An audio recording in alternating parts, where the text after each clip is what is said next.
Brother, you ever feel like you're waking up in the wrong life, knowing deep down that you're meant for so much more, but waking up every day in the wrong life? You remember who you used to be, where you were, what you had, and now you're in some tiny room, broke, betrayed, watching others live what used to be yours. That's not just frustration, that's grief.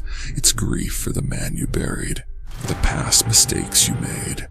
But hear me, that grief, that regret, that rage, that broken fire in your chest, that's not weakness, that's proof. Proof you're not done. Proof you're still here. Proof your soul still remembers who you are.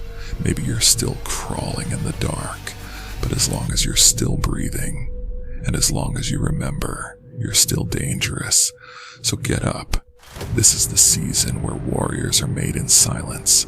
Don't numb it. Don't fake it. Don't quit. Because the comeback story, it starts in that little room. Not when you win, but when you decide that you still believe in the man you used to be and fight like hell to become more than him. This is Kain Red, signing in. The wilderness made me ready.